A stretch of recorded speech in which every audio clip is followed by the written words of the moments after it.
విషయాల వర్ణన పుస్తకాలలో చదివి లేదా విని తెలుసుకోవడం మరియు అవే విషయాలను ప్రత్యక్షంగా శరీరంతో అనుభవించి తెలుసుకోవడం అని తెలుసుకోవడం రెండు రకాలుగా ఉంటుంది. బాహ్య ప్రపంచ విషయాలు ఎన్ని చదివి విని మరియు స్వయంగా అనుభవించి తెలుసుకొని ఉన్నా మనిషి తన సంపూర్ణ మానసిక పరివర్తనకు అవసరమయ్యే లోని 8 విషయాలలో నుండి ఒక్క జ్ఞానేంద్రియాల గురించి మాత్రమే, అది కూడా విని లేదా చదివి మాత్రమే తెలుసుకొని ఉంటాడు. ఆ 8 విషయాలను అనుభవంతో తెలుసుకోవడం ద్వారానే అది సంపూర్ణ జ్ఞానం అవుతుంది. ఉదాహరణకు, మీరు మామిడి పండును ఎప్పుడూ దగ్గరగా చూడలేదు అనుకోండి. దాని కొలతలు, బరువు, ఆకారం, రంగు, రుచి, వాసన, స్పర్శ మరియు అది దేనికైనా తగిలితే చేసే శబ్దం ఎప్పుడూ అనుభవంతో తెలుసుకోలేదు. కానీ దాని వర్ణనను పుస్తకాలలో చదివి లేదో ఎవరో చెప్పగా విని మాత్రం చాలా విషయాలు తెలుసుకున్నారనుకోండి. దాని వర్ణనను విని లేదా చదివి తెలుసుకోవడంను ఆంగ్లంలో థియరీ అంటారు. కానీ దాని గురించిన వర్ణన కాకుండా ప్రత్యక్షంగా ఆ వస్తువుని తన 5 జ్ఞానేంద్రియాల ద్వారా తెలుసుకోవడమే ప్రాక్టికల్ నాలెడ్జ్. అలాగే నవ్వడం యొక్క వర్ణనను మీరు చదివి లేదా విని తెలుసుకోవచ్చు. కానీ మీరు స్వయంగా నవ్వినప్పుడు మాత్రమే నవ్వు అంటే ఏమిటో మీకు అనుభవంతో తెలుస్తుంది. ఈ 2 రకాలుగా తెలుసుకున్న విషయాలు కూడా సమాచార రూపంలోనే డీలో రాయబడతాయి. ఇక ఇంకో విషయం, అనుభవించడం వేరు, అనుభవిస్తున్నానన్న స్పృహలో ఉండడం వేరు. ఇలా నిరంతర స్పృహలో ఉండడం ధ్యానంతో మాత్రమే సాధ్యం. చిత్రపటంలో ఇంగ్లీష్ అక్షరం ఈతో సూచించిన భౌతిక శరీర భాగాలు కళ్ళు, చెవులు, ముక్కు, నాలుక, చర్మములతో కూడిన 5 జ్ఞానేంద్రియాలు మరియు కర్మేంద్రియాలు అంటే పనులు చేయడానికి ఉపయోగించే కాళ్ళు, చేతులు.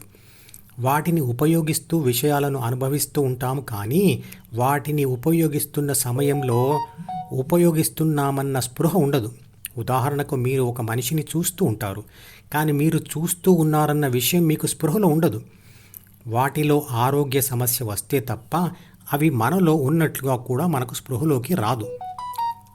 అందుకు కారణం, విషయాలను అనుభవిస్తున్న సమయంలో కూడా మీరు జ్ఞాపకాల పుస్తకం అంటే లోని విషయాలను చదువుతూ ఉంటారు.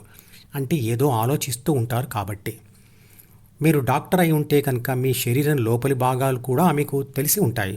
అలాగే మీరు సైకాలజిస్ట్ కానీ సైకియాట్రిస్ట్ కానీ అయి ఉంటే మీ మనసులోని విషయాలు మీకు తెలుస్తాయి.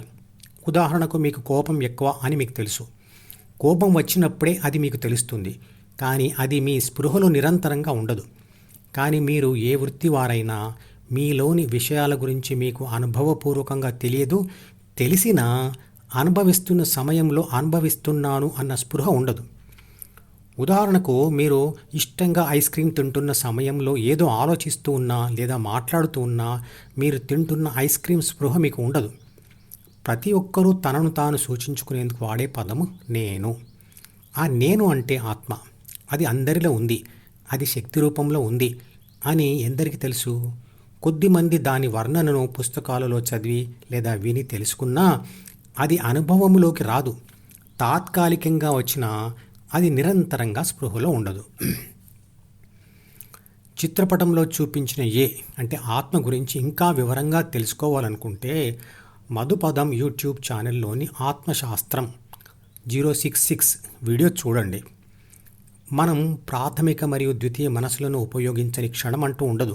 కానీ మనం వాటిని ఉపయోగిస్తున్నామన్న స్పృహ ఉండదు. కానీ ధ్యానంతో అది సాధ్యమవుతుంది.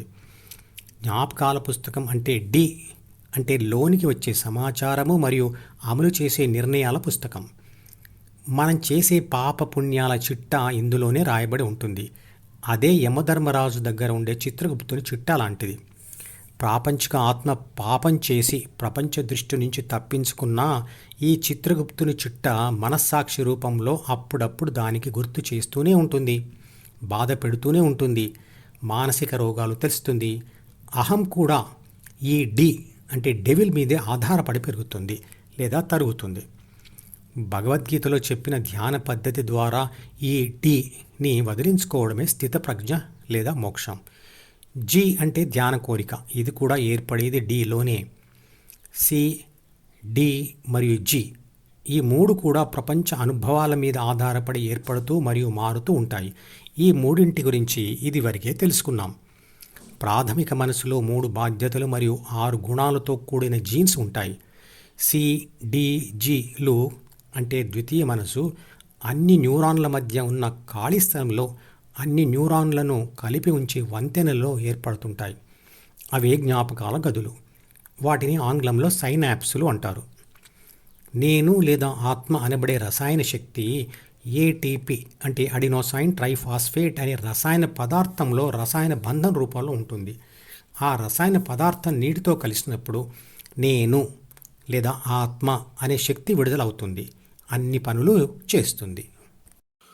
ఈ ఛానల్కి సబ్స్క్రైబ్ చేస్తే మీకు మాత్రమే క్రమం తప్పకుండా అన్ని వీడియోలు చూసే అవకాశం ఉంటుంది.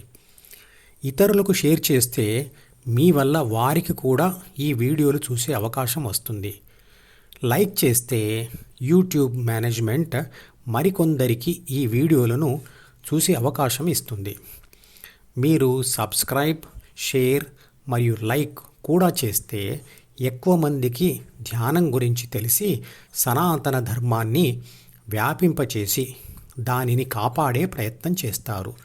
ధర్మో రక్షతి రక్షితః.